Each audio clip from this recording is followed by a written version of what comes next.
আসসালামু আলাইকুম রহমতুল্লাহি ওয়া বারাকাতুহু। কেমন আছেন? আশা করি সবাই ইনশাআল্লাহ ভালোই আছেন। দোয়া করি আল্লাহ যেন সবাইকে ভালো রাখে, সুস্থ রাখে। আসলে প্রবাস জীবনটা যে অনেক কষ্টকর, আসলে এটা বলে বোঝানোর মতো না। কারণ যে দীর্ঘ সময়টা কাটিয়ে আসছি, এখন পর্যন্তই আছি প্রবাসে। আলহামদুলিল্লাহ, আল্লাহর কাছে শুকরিয়া আদায় করি। এত বছর পরিশ্রম করার পরও ইনশাআল্লাহ এখনও আল্লাহ পাক সুস্থ রাখছে। আর আপনাদের দোয়া এখনও ভালো আছি আলহামদুলিল্লাহ। দুঃখে সুখে সব কিছু মিলে ইনশাআল্লাহ ভালোই আছি। একটা কিছু কি, আমার যখন প্রবাস জীবনটা শুরু হয় তখন দুঃখ ছাড়া আর কিছুই চোখে দেখি না। আলহামদুলিল্লাহ 2টা বছর অনেক কষ্ট করছি। অনেক কষ্ট করার পর সফলতার পথ পাইছি আলহামদুলিল্লাহ। আল্লাহর কাছে এই শুকরিয়া আদায় করে শেষ করতে পারবো না। কিন্তু আশা ছিল যখন প্রবাসে পা দিছি, আমার সাথে আমার এক সম্পর্কে মামাতো ভাই হয়, আমরা একই ফ্লাইটে গেছি। তো ওকে বলতাম ইনশাআল্লাহ 2 বছর পরে আমি সফর দিব, কিন্তু পারি নাই।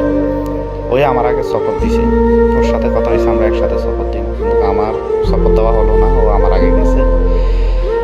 যাক, একটা কথা হয়েছে কি, ভাগ্যে থাকা লাগে। কথা আছে না, ওই কপালের লেখন কখনো না যায় তো কপালের লেখন না যায় তো খণ্ডন, একটা কথা আছে না। আসলে আমি কথাটা বলতে পারি নাই, বুঝে নেবেন। তো যখন চিন্তা করছি 2 বছর পরে ইনশাআল্লাহ ছুটিতে যাবো, কিন্তু পারি নাই।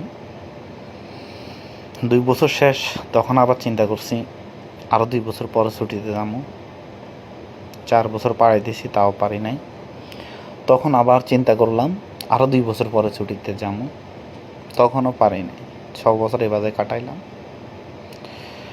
দুঃখে হোক কষ্টে হোক কাটাইছি, যেভাবেই হোক আলহামদুলিল্লাহ। আরও একটা বছর কাটিয়ে টিকিট কাটতে গেলাম। যখন টিকিট কাটতে গেছি, নিজের আনন্দ অথবা নিজের যে খুশিটা ধরে রাখার মতোই ছিল না। যাক, টিকিট কাটলাম, বন্ধুদেরকে পাঠিয়ে দিছি দেশে যাবো অনেক বছর পরে। মনের ভিতরে মানে খুশির ঝোয়ার এমন বাজে বইতেছে, যা বলার বাইরে, ধরে রাখার মতো না। এত বছর পরে দেশে যাবো। ওই সময় আমার জীবনে যে আসলে দুঃখের ইতিহাস শুরু হবে, আমি এটা কখনো ভাবি নাই। দুঃখটা তখন কি, আসলে ওই সময় আমার, যখন আমি 7 বছর পরে টিকিটটা কাটি, কাটার 7 দিন পরে আমার টিকিটটা আবার 6 মাস পিছনে নেওয়া হয়েছে। তো ওই সময়ের কষ্টটা অথবা ওই সময়ের যে আঘাতটা, এটা ভুলার মতো না। জানি না, হয়তোবা আমার মতো যদি কেউ থাকে হয়তোবা সে বুঝতে পারবে, আর জানি না আপনারা যারা আছেন তারা বুঝতে পারবেন কি না। মানে ওই সময়টার কথা আমি এখনও ভাবি, আমি ওটা কখনো ভুলি নাই। একটা কথাই আছে, জীবনে যত কিছুই ঘটে যাক না কেন, দুঃখে যান সুখে যান, পিছনের কথা কখনো বলতে নাই। আসলে আমিও তাও বলতে পারি নাই। যখন 6 মাস আমার টিকিটটা পিছনেও নেওয়া হয়েছে, আমি টানা 1 সপ্তাহ কাজেও যাই নাই, কাজ করিও নাই। ওই সময় আমার নিজে কাজ নিতাম, নিজে করাইতাম। আমার লোক সংখ্যা ছিল সব বাইরের লোক, কাজ কাম সব অফ হয়ে গেছে আমার 7টা দিন। উমানিরা ফোন করে, যারা কাজ করে তারা ফোন করে, কারো ফোন উঠাইতাম না। কারণ একটা কথা হচ্ছে কি, মন ভালো থাকলে ঠিক আছে নি, কাজে কামে সর্বদিক দিয়ে আপনি মানে নিজেকে নিজে প্রেজেন্ট করতে পারবেন। কিন্তু আমার ওই সময় এমন সিচুয়েশন গেছে, আমি মানে নিজেকে নিজে কখনো কন্ট্রোল করতে পারিনি। মানে আমার ওই সময়টার মতো আমার মনে হয় না আমার জীবনে কখনো দুঃখের জোয়ার আর নামছে। যাক, যে কোনো একটা সমস্যার কারণে আমার টিকিটটা পিছনে নেওয়া হয়েছে। কিন্তু একটা কথা হচ্ছে কি, যখন এত খুশি আনন্দের ভিতরে এই জিনিসটা হচ্ছে, ঠিক আছে নি, তাহলে এবার বুঝে দেখেন দুঃখের জোয়ারটা কত জোর সরে আমার জীবনে নেমে আসছে। যাক আলহামদুলিল্লাহ, 7.5 বছর পরে দেশে আসলাম। যখন আমার ফ্লাইট কনফার্ম হয়েছে 6 মাস পরে, তাও সেখানেও মানে দেশে যামু, তাও মানে একটা মনের ভিতরে দুঃখ ছাড়া হাসি মুখে দেশে যাইতে পারিনি এত বছর পরে। কারণ কি, আমার এক বন্ধু ছিল আসলে, ঠিক আছে না, আমি ওর সাথে যদি না থাকতাম হয়তো আমার জীবনে ওই দুঃখটা আমি মানে হয়তো বা মেসেজ করতে পারতাম না। ও আমার সাথে টিকিট করছে ওই সময়। তো ও বাড়িতে যখন ফোন দিছে, ওর আপুর সাথে কথা বলছে, বলার পরে ওর আপু যখন জিজ্ঞাসা করছে আপু তোদের কি লাগবে, তো ওর আপু যখন বলছে যে ভাই আমাদের কিছু লাগবে না, তুই দেশে আয়, সহি সালামত সুস্থভাবে তুই দেশে আয়, বাস তুই আসলে হবে। কিন্তু ওর প্রবাস জীবন ওই সময় 2 বছর, আমার 7.5 বছর। যাক ওই হাসি খুশিতে আমিও ফোন দিছি একজনকে।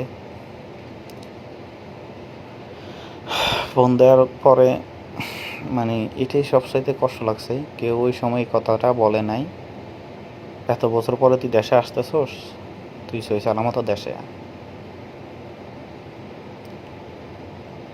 সবাই সবার ডিমান্ড যেটা ওইটাই মানে সামনে রাখছে, আমি যে সুস্থভাবে দেশে যাবো এটা কেউ বলে নাই। আর এই 7টা বছরের ভিতরে আমার যেটা সত্যি কথা, আমি কারো কাছ থেকে এই কথা শুনি নাই যে তুই একটাবার হলেও দেশ আয়, এত বছর কাটাইছস, তোর একটা নজর দেখি।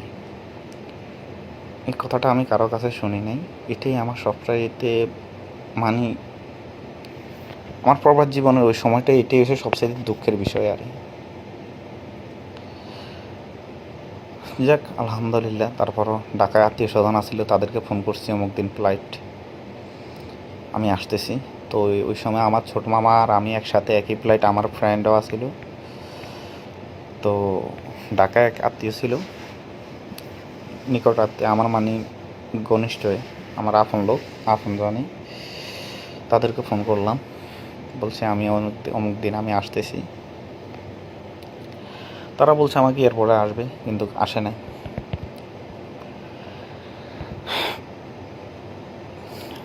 এয়ারপোর্টেও মানে অনেক খুঁজছি, আধা ঘন্টা পর্যন্ত তাদেরকে খুঁজছি যে কই আছে কই আছে, কিন্তু আসলে তারা আসে নাই। তো এয়ারপোর্টে মানে কান্না করছি। তো আমার ছোটো মামা আমারে বুঝাইছে, দেখ হয়তো বা কাজে কামে ব্যস্ত আছে সবাই, এই কারণে হয়তো বা আসতে পারে নাই। কিন্তু আমি তো একটা কিছু কি, মানুষে এতটা বছর যখন কেউ প্রবাস জীবন থেকে আসে, ঠিক আছে নি, ফ্যামিলির থেকে অনেকে যায় রিসিভ করতো, কিন্তু আমার জীবনে এমন সময়টা পার করছি আমি, যে আমি এত বছর যাওয়ার পরও আমি এয়ারপোর্টে কাউকে পাই নাই। আমাকে কেউ এয়ারপোর্টে রিসিভ করতে আসতে পারে নাই, আমি একাই বাড়িতে গেছি। আমার এর চেয়ে বড় দুঃখ পৃথিবীর বুকে মনে হয় না কেউ, অথবা এর চেয়ে বড় দুঃখ কিছু হতে পারে কিনা আমি